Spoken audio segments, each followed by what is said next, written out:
अस्सलाम वालेकुम नाजरीन, एक दफ़ा फिर आपकी खिदमत में हाज़िर हूँ। इमरान मुजाहिद मेरा नाम है और आप मेरा यूट्यूब चैनल देख रहे हैं मेरी राय। आज जो गपशप के लिए आपके साथ मैंने मौजू इंतखाब किया है वो है ट्री प्लांटेशन जी, यानी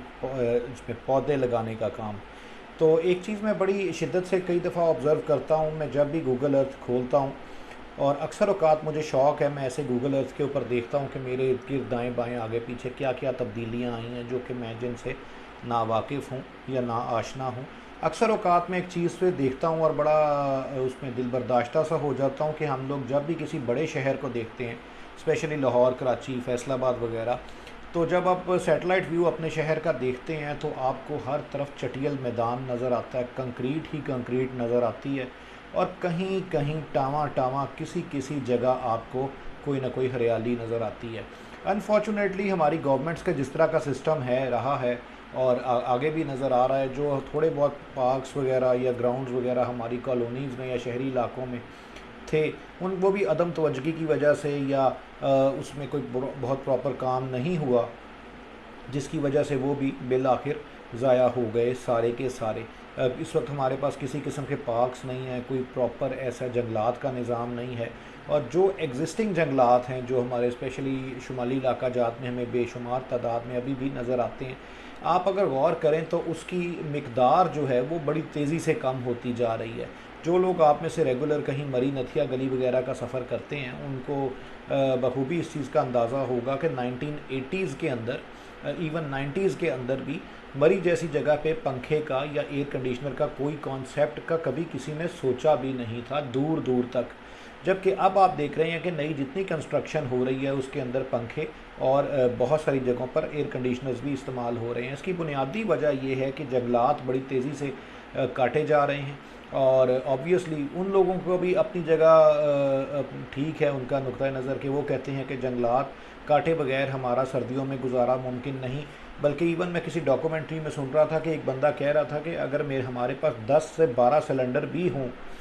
गैस के, तो हम सर्दियों में गुजारा नहीं कर सकते। हमें लकड़ी ही एक ऐसा सोर्स है जो कि हमें सर्दियों में यहाँ पर ज़िंदा रहने का हमें मौका फ़राहम कर सके। तो बहरहाल ये तमाम हक़ाइक़ अपनी जगह, लेकिन इसमें बुनियादी बात है कि हम क्या कंट्रीब्यूशन कर सकते हैं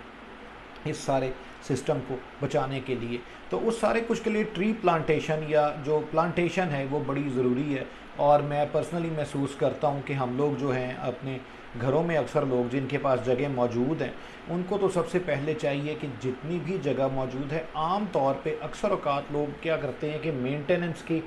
उसमें हेडेक की वजह से वो वहाँ पे चिप्स लगवा देते हैं अपने ओपन एरिया के अंदर, या पत्थर लगवा देते हैं या टाइल्स लगवा देते हैं ताकि उन्हें घास की क्योंकि ऑब्वियसली ग्रास या घास जो है वो उसकी आपको केयर बहुत करनी पड़ती है। प्लांटेशन में आपको पानी वगैरह देना पड़ता है और थोड़ी बहुत केयर उसकी भी करनी पड़ती है। तो लोग माली ना रखने के लिए या उसकी केयर से बचने के लिए वहाँ पे जो है वो चिप्स लगवा देते हैं या सीमेंट करवा देते हैं अपने ओपन स्पेस के अंदर, जिसकी वजह से उनकी वो जगह जहाँ पे प्लांटेशन की जा सकती थी वो ज़ाया हो जाती है।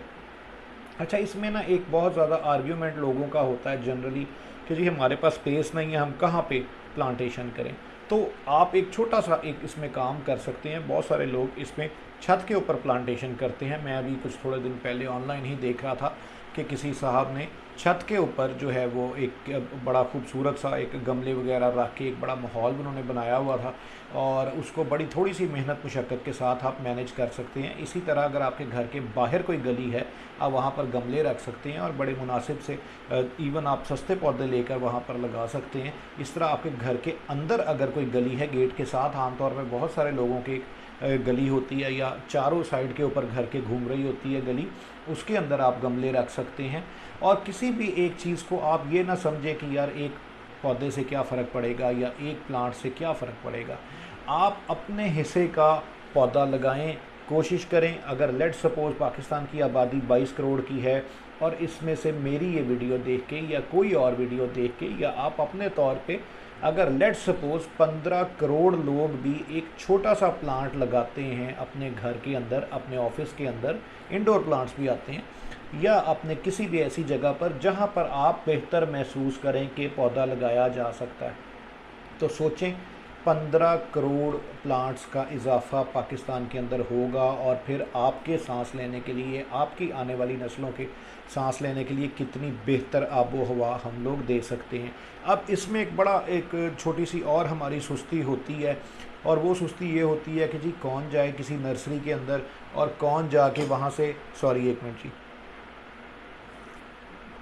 कौन वहाँ से प्लांट लेकर आए, कौन ख़रीदे, कौन उसके लिए पैसे खर्चे, और फिर कौन आके उसका हेडेक ले। इसका एक बड़ा सादा सा तरीका मैं आपको बताता हूँ जो मेरा अपना आजमूदा है, और अल्हम्दुलिल्लाह कई प्लांट्स जो कि अब दरख्तों की शक्ल इख्तियार कर चुके हैं, कुछ करने वाले हैं अल्हम्दुलिल्लाह। तो मैं आपको उनकी छोटी सी एक दास्तान सुनाता हूँ। हमारे पुराने घर के अंदर मेरी एक आदत थी, इसी तरह मुझे शौक़ था पौधों का, बहुत ज़्यादा तो नहीं, लेकिन मैं क्या करता था कि अब गर्मियों में लेट सपोज़ आजकल आम का सीज़न है, तो आप आम खाएं, वही वाला आम जो आप घर में आम खाते हैं, और उसकी गुठली जो है उसको अच्छी तरीके से धोएं, और मुकम्मल तौर पे जब उसका गूदा ऊपर से उतर जाए तो उसको सिंपली अपने घर की किसी भी ऐसी क्यारी के अंदर, या अगर क्यारी नहीं है तो कोई गमला स्पेयर पड़ा है, गमला नहीं है तो कोई पॉट आपके पास पड़ा होगा जो आइडल पड़ा होगा, नहीं वो भी नहीं है तो कोई बाल्टी ऐसी पड़ी होगी जो टूटी फूटी होगी, उसके अंदर थोड़ी सी अच्छी किस्म की मिट्टी जिसको हम भल कहते हैं वो आप डाल के उसके अंदर आप वो जस्ट उससे उसकी सतह से 1-2 इंच नीचे आप वो गुठली दबा दें, और बस उसको आप पानी दे दें एक दफ़ा अच्छे तरीके से, और उसके बाद फिर 2-3-4 दिन के बाद पानी, फिर 2-3-4 दिन के बाद पानी। अगर वो ओपन एयर में पड़ा हुआ है तो डेफ़िनेटली बारिशों का पानी भी उसके ऊपर पड़ता रहेगा।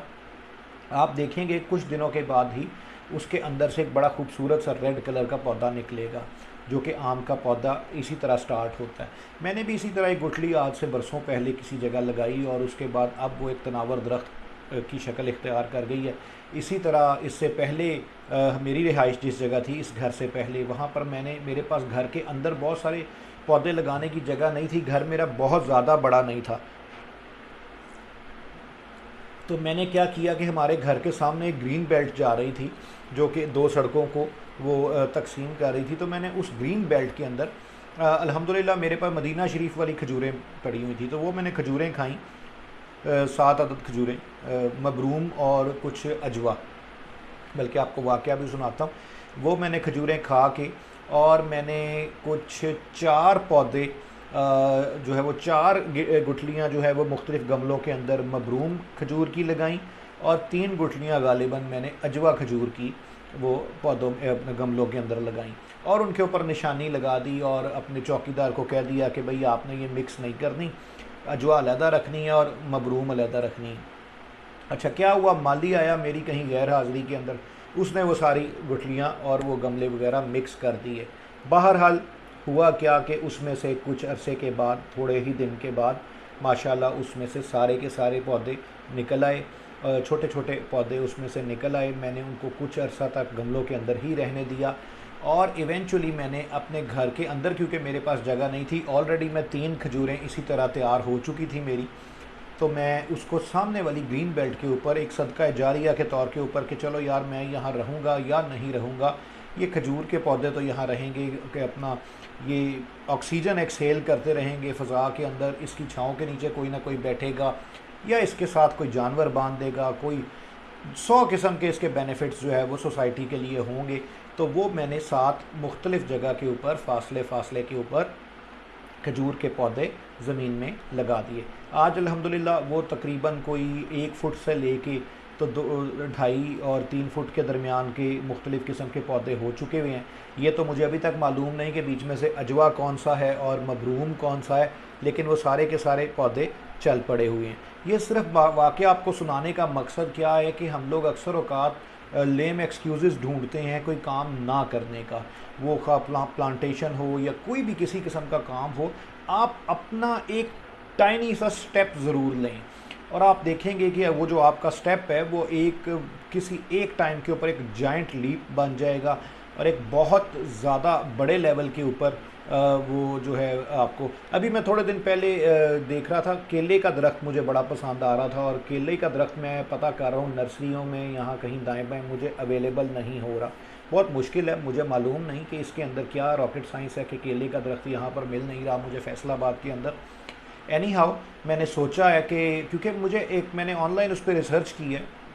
केले के दरख्त के जो है ना ग्रोथ रेट बहुत अच्छा है। तो अगर आप थोड़ी सी हेडेक लेके अगर आप शौक़ रखते हैं तो केला अपने घर में उगाएं तो उसका ग्रोथ रेट बहुत अच्छा है और बड़ा खूबसूरत लगता है। घर की लुक एक फार्म हाउस टाइप आती है उसमें, अगर आप मुकम्मल बड़े साइज़ का केले का दरख्त हो जाए। खैर उसकी एक अलहदा वीडियो बन सकती है, वो एक बड़ी डिटेल्ड स्टोरी है। अच्छा, इस सारे कुछ के अलावा बुनियादी जहाँ से हम स्टार्ट हुए थे वो था सैटेलाइट व्यू। आप ना मेरी इस वीडियो को देखने के बाद डेफिनेटली गूगल अर्थ खोलिएगा कंप्यूटर के ऊपर या मोबाइल के ऊपर और देखें आपके अपने घर के ऊपर के हालात सैटेलाइट के ज़रिए आप देखेंगे तो आपको ऐसा महसूस होगा कि आप बिल्कुल एक चटियल वीरान किस्म के इलाके में रह रहे हैं जहाँ कंक्रीट ही कंक्रीट है, कंक्रीट ही कंक्रीट है। और आप जो ही अपने शहर से बाहर निकलते हैं, ख्वाह वो लाहौर हो, फैसलाबाद हो, कराची हो या कोई भी, इस्लामाबाद को मैं इसमें नहीं बीच में काउंट करता, Islamabad is still very green, Islamabad बड़ा ग्रीन है जी अभी तक, बड़ा मज़ेदार किस्म का उसका अभी भी एटमॉस्फेयर है। लेकिन जो हमारे दीगर शहर हैं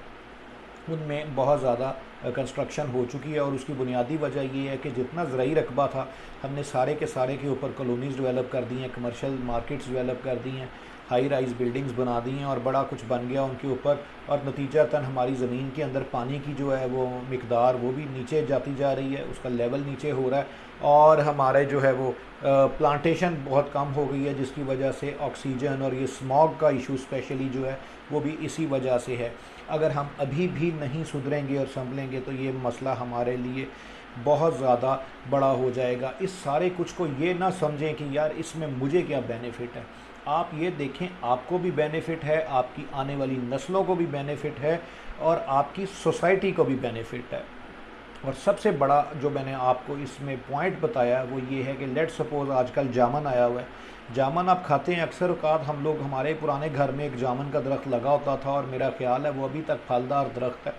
और शायद मुझे देखते हुए उस दरख्त को 40 साल के करीब हो गए हैं। मेरी जितनी उम्र है वो पैदाइश से मैं वो